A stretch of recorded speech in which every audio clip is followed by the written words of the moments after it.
अस्सलाम वालेकुम, very good evening. Welcome to world T20 special transmission है हमारी, जिसमें हम लोग ऑफ कोर्स वर्ल्ड कप में जो कुछ हो रहा है इसके आपके अपडेट्स देंगे, जो कल मैचेस हुए और जो आज मैचेस खेले जाएंगे इस पे हम लोग बात करेंगे। सो ऑफ कोर्स हमें जैसे पता चला है कि पाकिस्तान कैंप से भी कुछ अपडेट्स आई हैं, खबरें आई हैं, so will tell you about that. And of course हम लोग बात करेंगे जो कल मैच खेला गया इंग्लैंड और स्कॉटलैंड के दरमियान। एक्चुअली नहीं खेला गया, सिर्फ 10 ओवर खेले गए उस मैच में, एंड ऑफ कोर्स बारिश ने सब मज़ा ख़राब कर दिया and bridge down, but Scotland played well. 10 overs में 90 was not a bad score. उसके साथ साथ कितने चैलेंजेस है उस पिच पे हम अपने एनालिस्ट से ज़रूर बात करेंगे। And of course Netherlands and Nepal के दरमियान जो मैच खेला गया, I mean Netherlands won that match by 6 wickets. एक ग्रुप डी का मैच था, so that's something we will talk about आगे जाके। एंड बस आज के जो इंटरेस्टिंग मैचेस हैं, ऑफ कोर्स टाइम डिफरेंस का होगा, बट आपको थोड़ा सा मैनेज करना पड़ेगा एज अ स्पोर्ट्स फैन, मगर हम आपको अपडेट देंगे। कुछ सुबह मैचेस हो रहे हैं, कुछ रात में, बट सबसे big match that everyone is going to be talking about वो होगा इंडिया वर्सेस आयरलैंड। ये न्यूयॉर्क में खेला जाएगा। That's one match you don't want to miss, 7:30 बजे। वाई? क्योंकि 9 जून को पाकिस्तान ने इंडिया के साथ खेलना है, सो वी वांट टू सी कि इंडियन टीम कैसी लग रही है। उसके साथ साथ Papua New Guinea and Uganda होंगे एक दूसरे के आमने सामने। That will be the second match जो हम लोग देख रहे होंगे, and the third match will be Australia versus Oman. So big names against small teams, मगर ये स्मॉल टीम्स अब बड़े कंपटीशन दे रही है। बिग टीम्स को हमने देखा पाकिस्तान और आयरलैंड को भी एक दूसरे के आमने सामने, राइट? सो लेट्स सी आगे जाके क्या होता है। उधर रिकी पॉन्टिंग ने बड़ी तारीफ की है बाबर आजम की और कहा है कि Saim Ayub is the next big star. Will see all that, Pakistan भी फेस करेगा यूएसए को। So that's just that. मैं अपने एनालिस्ट को जल्दी से इंट्रोड्यूस कर लूँ। मेरे साथ है पहले हम अपने क्रिकेटर्स को इंट्रोड्यूस करते हैं मेरे पास test cricketers Ahmed Shahzad, mister Imran Nazir, ये दोनों मेरे साथ Thank you gentlemen for joining us. मेरे साथ है former test cricketer Sikandar Bakhsh, senior sports journalist actually and also a birthday boy भट्टी साहब ने भी हमें ज्वाइन किया है। हैप्पी बर्थडे भट्टी साहब। Thank you, thank you, सब good news and a good start. चल हाँ, सब आपको बर्थडे विश करें। And senior sports journalist Syed Yahya Hussaini में भी ज्वाइन किया। चले birthday wishes on the side. Bhatti sahab, आज आपके पास ही हम पहले आते हैं, पाकिस्तान कैंप से क्या अपडेट्स हैं? कुछ इंजरी अपडेट्स, कुछ टीम अपडेट्स। पहले हम आपसे ये पूछ लेते हैं कि भाई डैलिस में। देखिए फातिमा, आपसे चंद घंटे पहले जब बाबर आजम मीडिया से बात कर रहे थे, एक तो उन्होंने ये कहा कि इमाद वसीम जो हैं वो अमेरिका के मैच के लिए अवेलेबल नहीं है। ओवल का मैच जो पिछला पाकिस्तान इंग्लैंड का था, उस वक्त पीसीबी ने कहा था कि उनकी पसलियों में तकलीफ़ है, होपफुली जब वो अमेरिका पहुँचेंगे तो वो रिकवर कर जाएंगे, लेकिन एक हफ़्ते बाद भी टीम मैनेजमेंट यही बता रही है कि वो कल अवेलेबल नहीं है। टीम मैनेजमेंट या टीम कैंप से जो खबरें आ रही हैं वो यही आ रही हैं कि पाकिस्तान, अगर वेदर का कुछ मसला हुआ, अदरवाइज़ पाकिस्तान की तकरीबन वही 11 होगी जो उन्होंने ओवल में इंग्लैंड के ख़िलाफ़ खिलाई थी।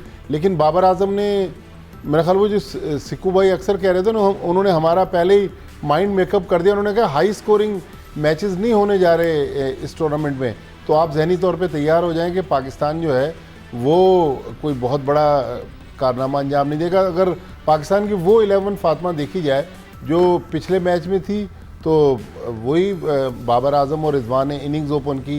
मोहम्मद उस्मान खान जो हैं वो वन डाउन पर आए, फ़खर चौथे पर। अब लोग पूछ रहे हैं कि क्या आज़म खान खेलेंगे? तो देखें, आपके पास ऑप्शन तो बचा नहीं ना, मिडिल ऑर्डर में आपके पास कोई है ही नहीं। आज़म खान को आपको खिलाना पड़ेगा या फिर साइम को मिडिल ऑर्डर में लेके आए, लेकिन मेरी इत्तलात है कि आज़म खान ही खेलेंगे। हो सकता है वो विकेट कीपिंग ना करें, फिर इफ्तिखार अहमद, शादाब खान, फिर उसके बाद पाकिस्तान के जो 4 फास्ट बॉलर हैं, नसीम शाह, शाहीन शाह अफरीदी, हारिस रऊफ़ और मोहम्मद आमिर, तो ये मुमकिन तौर पर वो 11 खिलाड़ी हैं जो इस निस्बतन कमज़ोर टीम के खिलाफ खेलेंगे। ठीक है, चलें अब let's us go to the matches जो अभी खेले गए हैं, तो उन पर हम लोग पहले बात करते हैं। So Scotland versus England, that's one match I was actually बड़ी एक्साइटेड हुई देखने के लिए, बट खेला नहीं गया। ओबीसी बारिश ने काफ़ी मज़ा ख़राब कर दिया, पॉइंट्स शेयर हो गए। तो अहमद, आई थिंक एक बात तो है, they had a very good start और स्कॉटलैंड ने 90 for without any loss in 10 overs. I mean they played well और बड़े डिसअपॉइंट हुए होंगे कि मैच आगे नहीं बढ़ा। बिल्कुल, जिस तरह उनके ओपनर्स खेले हैं, जिस दलेरी के साथ खेले हैं, जिस जिगरे के साथ खेले हैं, हमारी पाकिस्तान टीम बिल्कुल लगा नहीं कि उनके आसपास भी नजर आई। तो हमें मतलब कि स्कॉटलैंड को देख के मुझे पर्सनल तौर पे हैरानगी हुई है कि जब हम अपनी क्रिकेट देखते हैं कि हमारी क्रिकेट अभी तक कहाँ खड़ी है, और फिर स्कॉटलैंड के ओपनर्स देख रहे हैं जिन बेचारों के पास फैसिलिटीज भी ठीक नहीं है, जिनके पास उतने पैसे भी नहीं है, जितने पास मतलब उस तरह के प्लेयर्स भी नहीं है, ना कोचिंग स्टाफ है, फिर भी उनको ये समझ लग गई है कि T20 मॉडर्न डे क्रिकेट में यही इंटेंट है, इसी के साथ कामयाबी मिल सकती है और वो उसी को लेके चले हैं। आई मीन आउटस्टैंडिंग क्रिकेट खेली है, चाहे वो जीतते या हारते, लेकिन वो कोशिश कर रहे हैं कि मॉडर्न डे क्रिकेट को जो है ना साथ लेके चले। अहमद, एक सवाल करना चाह अगर रहा आप देखें, हूँ। अहमद, मैं ये पूछना चाह रहा हूँ, आप कह रहे हो ना कि इस T20 का एक स्टाइल होता है खेलने का, अगर एक बैट्समैन उस स्टाइल से कभी खेला ना हो तो क्या उसके लिए आसान होता है या मुश्किल होता है ऐसे मौके पे? सर ये बातें हैं आपकी प्रैक्टिस पे। आपको ऑब्वियसली जब पिछले 3 साल से कहा जा रहा है कि ये मॉडर्न डे क्रिकेट इस तरफ जा रही है, तो मैंने तैयारी करनी है। एक अच्छा बैट्समैन जो 4 डे की क्रिकेट पे खेलता है तो वो घास वाले पिच पे नहीं खेलता है, वहां पे डिफरेंट टेक्निक से नहीं खेलता है। क्या वो जब फ्लैट पिच पे खेलता है तो उसी तरह खेलता है? ऑन दी अदर एंड ये प्रोफेशनल क्रिकेट है, वी गेट पेड हैवीली। हमारी रिस्पॉन्सिबिलिटी बनती है अपने आप में इंप्रूवमेंट लेके आना वक्त के साथ साथ, इसलिए आप 10 साल 12 साल सर्वाइव कर सकते हैं। जो प्लेयर्स लर्निंग खत्म कर देते हैं, इंप्रूवमेंट खत्म करते हैं, उनकी ग्रोथ खत्म हो जाती है वहां पे, that is it, they finish. तो मेरे ख्याल से हम सबको ये अपनी इंडिविजुअल जिम्मेदारी होती है। At the same time coaches can only tell you so much, उसके बाद आपने करना वो खुद ही है। जहां तक हम इंग्लैंड की बात करेंगे, आई think England would be really disappointed. जिस तरह की बॉलिंग वो जोफ्रा आर्चर से एक्सपेक्ट कर रहे हैं, ना वो पाकिस्तान के अगेंस्ट देखने में मिली, ना ही वो यहाँ मिली। हमें पता है कि वो इंजरी से वापस आए हैं, लेकिन समहाउ इंग्लैंड उन पर बहुत ज्यादा रिलाई कर रहा है। लेकिन वो जो रिदम जिस जोफ्रा आर्चर को हम जानते हैं, उस तरह के भी रिदम में नजर नहीं आ रहे हैं। वो जो नीति, वो पेस, वो लेंथ, वो हिट नहीं कर पा रहे हैं। तो इंग्लैंड को अगर कहीं भी पहुंचना है ऊपर वाले जगहों पे जहाँ पे हैवी टीम्स आएंगी, तो वो अगर जोफ्रा आर्चर उनकी फॉर्म में नहीं आए तो इंग्लैंड की बड़ी मुश्किलात हो सकती है। हाँ बिल्कुल, और यही सवाल मैं इमरान अजीज से भी पूछना चाहूँगी। आई थिंक इंग्लैंड थोड़ी डिसअपॉइंटेड होगी अपनी बॉलिंग से। I mean they were few good balls here and there, but ऐसा कुछ हमने नहीं देखा। और जितना कॉन्फिडेंस स्कॉटलैंड के ओपनर्स लग रहे थे, बस ये बारिश ने बहुत मज़ा उनका ख़राब किया।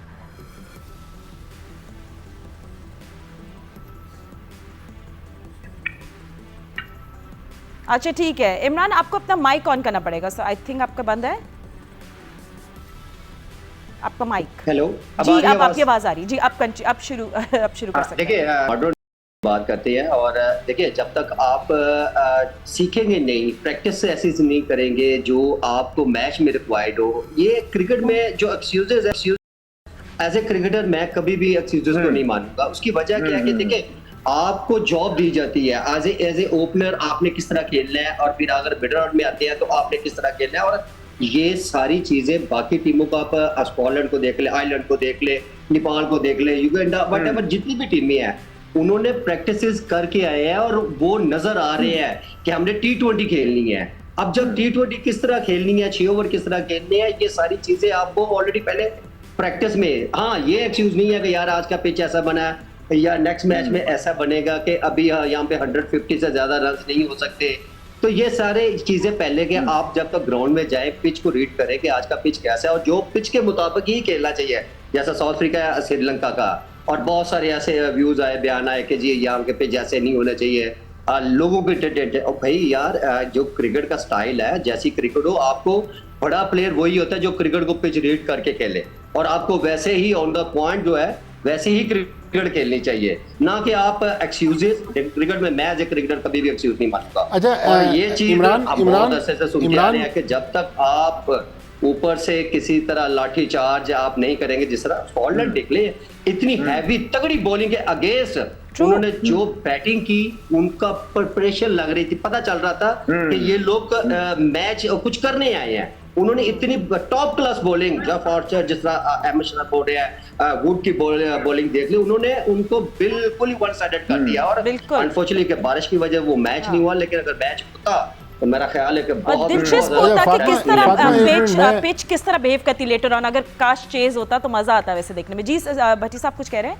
अहमद, पाकिस्तान क्रिकेट बोर्ड अक्सर ये क्लेम करता है कि जी हमने दुनिया का टॉप का कोच प्लेयर्स को दे दें, परफॉर्मेंस कोच दे दिया, हमने सपोर्ट स्टाफ में एक से बढ़कर एक बंदा ला के बिठा दिया। तो क्या इस सिस्टम में अब जब हम उस स्टैंडर्ड को मैच नहीं कर रहे, तो पीसीबी जिम्मेदार है या प्लेयर्स जिम्मेदार हैं जो उस स्टैंडर्ड की तरफ नहीं जा पा रहे?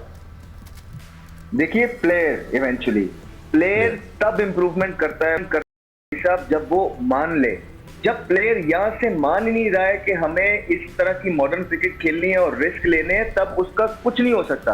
इवेंचुअली फिर होगा ये कि उसका जो है ना गट कुछ और कर रहा होगा, वो करेगा ये। जब अंदर एग्जीक्यूशन की भी बारी आएगी तो वो फिर उस तरह से एग्जीक्यूशन नहीं कर पाएगा, और जब वो आउट हो जाएगा 2 मैचेस के बाद, फिर से वो जाते हैं कोचेस के बाद कि देखें जी ये तो हमारा स्टाइल है नहीं, हम इसी तरह की क्रिकेट खेलते हैं, हमें ऐसे ही खेलना पड़ेगा, नहीं तो हम 100-150 पे आउट हो जाएंगे। तो जब तक ये एक्सक्यूजेज आप तैयार कर रहे हैं और जब आप पिचेस के बारे में ये कहलवाना स्टार्ट कर रहे हैं जी यहाँ पे तो सिंगलें हो रही हैं, देखें यहाँ पे तो 120-125 का स्कोर हो रहा है, तो ये माइंडसेट है सारा। बट ये सब कुछ भी तब्दीली लेके आने के लिए पहले यहाँ से मानना जरूरी है। जब आप यहीं से नहीं मान रहे हैं कि कहीं मैं आउट ना हो जाऊं, कहीं मुझे रिस्क लेना पड़ गए, मेरी एवरेजेस नीचे ना आ जाए, फिर वो प्लेयर कभी इंप्रूवमेंट सही है Ahmed. And we will just move on to the next match, जो नेदरलैंड्स और नेपाल के दरमियान खेला गया डैलस में।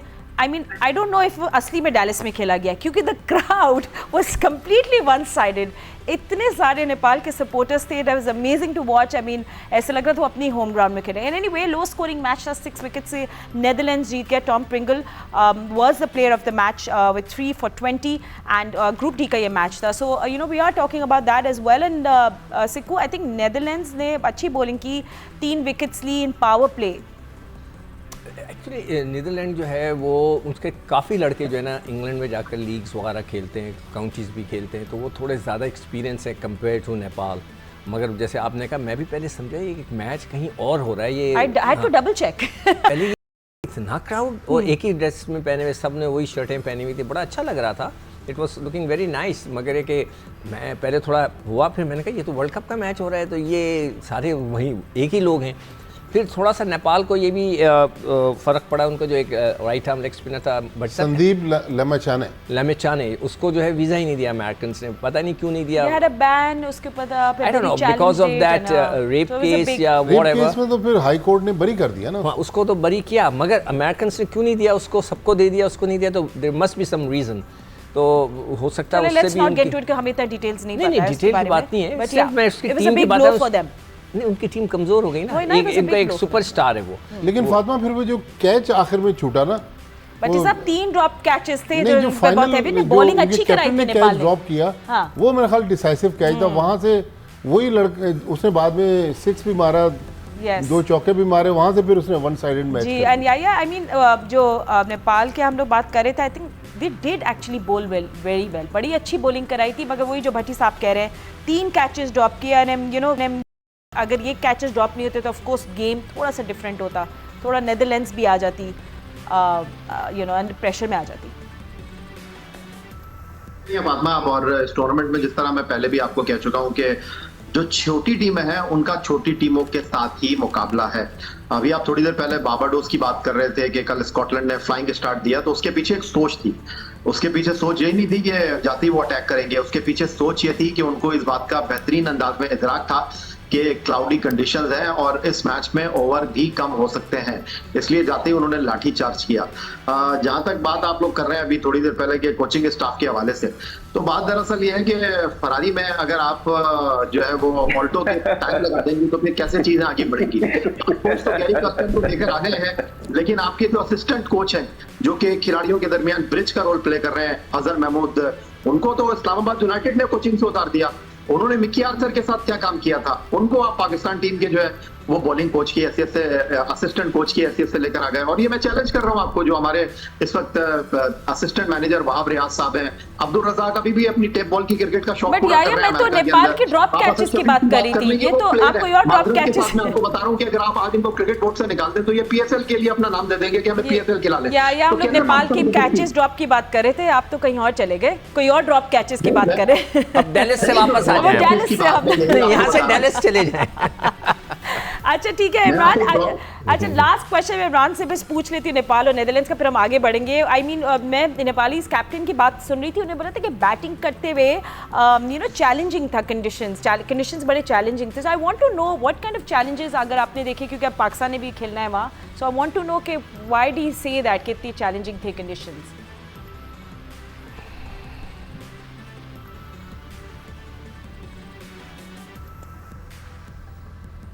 इमरान नज़ीर से अहमद, मैं आपसे सवाल पूछे कि आई थिंक इमरान को मेरी आवाज़ नहीं आ रही।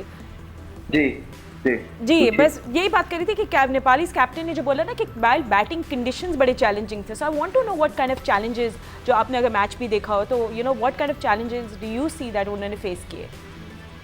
देखिए खाली वो नहीं, हाँ। और भी जो अगर आप श्रीलंका की टीम भी देखेंगी उन्होंने भी कंप्लेन की है, ना सिर्फ कंडीशंस की कंप्लेन कर रहे हैं, वो जी। आउटफील्ड की कंप्लेन भी कर रहे हैं। वो ये भी कह रहे हैं कि हमारा जो होटल है वो 1.5 घंटे की ड्राइव पे है। साउथ अफ्रीका की टीम ने भी ये किया। तो मुझे आईसीसी की बिल्कुल समझ नहीं आई। एक रोल मॉडल है सारे क्रिकेट बोर्ड के लिए। लास्ट ईयर भी हमने जब वर्ल्ड कप हुए थे तो हमने देखा कि उन्होंने ऐसी जगहों पे मैचेस, इतने क्रूशल मैचेस करवा दिए जहां बारिश हो गई। इस दफा फिर वो है अमेरिका में जबरदस्ती क्रिकेट लेके जाने के लिए, वो ये नहीं देख पा रहे हैं कि कहाँ पे बारिश शेड्यूल्ड है कहाँ नहीं है। मतलब ये तो आजकल मोबाइल पे छोटे बच्चे चीजें देख लेते हैं। तो कहीं ना कहीं मेरे ख्याल से आईसीसी को भी थोड़ा सा प्रोफेशनलिज्म दिखाना पड़ेगा। वो इसलिए ना सिर्फ वो इंटरनेशनल क्रिकेट काउंसिल है, उनको ये देखना पड़ेगा शायकीने क्रिकेट जो है वो डिप्राइव्ड हो रहे हैं क्रिकेट देखने से। इस तरह आप आधे आधे मैचेस जब कराएंगे इंग्लैंड की टीम के, ये इंपॉर्टेंट मैचेस हैं, इंपॉर्टेंट पॉइंट्स हैं, और यहाँ कहीं ना कहीं पूरी मुल्क की इज्जत और लड़कों के करियर जुड़े होते हैं। तो ये छोटी छोटी चीजें बहुत बड़ी बन जाती हैं। तो I think ICC needs to be bit more vigilant on these matters. ठीक है, नहीं आप बिल्कुल सही कह रहे, ट्रैवल टाइम और इसकी तो काफ़ी कंप्लेंट्स भी आ रही थी। But anyway on that note, India versus Ireland is one match हम लोग एज पाकिस्तानी बहुत इंटरेस्टेड है। And looks team Rohit Sharma की भी हम बात कर रहे थे, 2 प्लेयर्स हैं सिर्फ इस वक्त जिन्हें तो सब T20s खेले हुए। तो एक रोहित शर्मा का तो मुझे पता था, दूसरा भट्टी साहब ने बताया शकीब अल हसन है। So anyway will take a short break right now. Break के बाद हम इस गेम पे बात करेंगे। So stay with us. Welcome back after the break. Now of course break से पहले हम लोग बाकी मैचेस की बात करें, but let's talk about India versus Ireland. Group A का ये मैच है, ऑफ कोर्स ऑल आइज और न्यूयॉर्क की तरफ जहाँ ये दोनों टीम्स क्लैश करेंगी। दोनों टीम्स अपने वार्म अप मैचेस खेल चुके हैं। इंडिया ऑफ कोर्स अपना वार्म अप मैच तो बांग्लादेश के खिलाफ जीत गया था, Ireland lost against Sri Lanka. So Rohit Sharma की प्लेइंग 11 क्या होगी? I think that's a big question, and as Pakistani fans हम लोग भी बहुत इंटरेस्टेड है क्योंकि 9 जून को हमने भी न्यूयॉर्क में भारत के खिलाफ खेला है। बट रोहित शर्मा के पास बड़े ज़बरदस्त ऑप्शंस हैं। इमरान नज़ीर भी हमारे साथ है, तो उनसे पूछे Imran, I think by the way yes this is the template that you should be watching right now, India versus Ireland 7:30 बजे। तो ये बड़ा इंटरेस्टिंग मैच है, 8th मैच है ये वर्ल्ड कप का बाय द वे। इंटरेस्टिंग, हाँ, time is going fast. Anyway so Imran हमारे साथ है। इमरान, आई थिंक रोहित शर्मा की प्लेइंग 11 में बात करें तो आई थिंक रोहित के पास बड़ी स्टेबिलिटी। अगर हम बैटिंग की बात करें, आई थिंक वो ऋषभ पंत से बहुत खुश होंगे, उनका कम बैक हुआ है, वो बड़ी स्टेबिलिटी ऐड करते हैं बैटिंग ऑर्डर में। बिल्कुल, अगर हम इंडियन टीम की बात करें तो वो बड़ी एक स्टेबल टीम है। और ऋषभ पंत जो कि एक इंजरी के लंबे के बाद वापस आया, और जिस तरह उन्होंने अपना आईपीएल खेला और जो परफॉर्मेंस शो करवाई, इवन के मैं नहीं समझता था कि राहुल बाहर हो सकते हैं, लेकिन डेफिनेटली रोहित शर्मा की चॉइस जो थी वो बेस्ट है। और वो जिस तरह की बैटिंग और एज ए कीपर वो जिस तरह पीछे से ब्रीफ करते हैं, मुझे कहीं ना कहीं उनको आप कह सकते हैं कि ये मेरा पर्सनल व्यू है कि धोनी की उनके पास लुक आती है, बिकॉज जिस तरह वो पीछे से बैक कर रहे होते हैं बॉलर्स को और जिस तरह वो एज ए कैप्टन को मशवरा देते हैं। तो आई थिंक मेरे ख्याल में आईपीएल से डेफिनेटली आपके सामने एक बहुत बड़ा टूर्नामेंट है, वो प्रेपरेशन के साथ आए हैं, वो इतना बड़ा टूर्नामेंट खेल के आ रहे हैं। तो डेफिनेटली इंडिया की साइड जो है वो मच बेटर है आयरलैंड से, और फिर इंडियन टीम का बहुत बड़ा प्रेशर भी आयरलैंड के ऊपर होगा। बिल्कुल, एंड अहमद, आई थिंक आपकी मिडिल ऑर्डर सॉलिड होती है ना, तो just become really more confidence. Surya Kumar Yadav and then ये करते हैं आपकी मिडिल ऑर्डर को। मगर सवाल अब सबसे पूछा, आप सब एनालिस्ट भी, आई थिंक हम लोग सब ओपन डिस्कशन करते हैं, मैं किसी का एक नाम नहीं लेती, लेट्स ऑल टॉक। सबसे बड़ा सवाल ये हो गया कि रोहित शर्मा किसके साथ ओपनिंग करेंगे? So what do you think? Rohit Sharma Virat Kohli के साथ ओपनिंग करेंगे और उसके बाद आई थिंक ऋषभ पंत आएंगे। यही जाहिर हो रहा है उनकी जो कॉम्बिनेशन वो खिला रहे हैं। ऑन दी अदर एंड आप देखें कि वो बड़ी स्मार्ट क्रिकेट खेलते हैं। वो जो सिचुएशन डिमांड कर रही होती है ना, जब उन्हें पता लग जाता है ना 200 वाला पिच है, तो वो पूरी टीम 200 करने जाती है। वो ऐसा नहीं करते हैं कि पिच 200 वाला है और 160 करके वो अपने बॉलर्स को कहें और डिफेंड करो। हाँ, वो ट्राई करते हुए 110-15 पे जरूर आउट हो जाएंगे, लेकिन ऐसा नहीं करेंगे कि वो जो पार स्कोर होता है उस पिच के हिसाब से उससे कम करें, और उसके हिसाब से एबिलिटीज होनी चाहिए। और उनकी टीम में वो स्किल लेवल और वो एबिलिटीज मौजूद है बैटिंग में कि वो ज्यादा से ज्यादा छिक्के भी और बड़े से बड़ा जो है ना ग्राउंड हो उसको भी क्रॉस कर देते हैं। और उससे एक अच्छी बात देखें आप, उनका माइंडसेट देखें रोहित शर्मा का, उन्होंने आके कोहली तक को क्लियर मैसेज दिया था दैट लास्ट हमने देखने में मिला कि अगर आपने ये खेलना है हमारी इस इंडियन साइड में तो हमें इस माइंडसेट से खेलना है, और उन्होंने खुद भी खेल के वो शो किया। और आई थिंक अच्छे रोल मॉडल है वो खुद वो चीज स्टार्ट करते हैं, उसके बाद वो पूरी टीम उसको फॉलो करती है। तो एक अच्छा लीडर, एक अच्छा कैप्टन वही होता है कि वो जो खुद चीज करे और पीछे उसकी सारी टीम फॉलो करती है, और टीम भी तभी फॉलो करती है जब आप खुद वो चीज कर रहे हो। इन दोनों के लिए बड़ा इंपॉर्टेंट वर्ल्ड कप है, मेरे ख्याल से आखिरी वर्ल्ड कप इनका होने वाला है। पूरी कोशिश करेंगे वो जीतने की, पूरा जोर लगाएंगे। और देखना पड़ेगा कि आयरलैंड जिसने पाकिस्तान को भी रिसेंटली बड़ा टफ टाइम दिया और एक मैच भी हराया और उनकी बॉलिंग के खिलाफ 190, 170, 180 स्कोर किए हैं, देखना पड़ेगा हिंदुस्तान उनके अगेंस्ट कैसा खेलता है।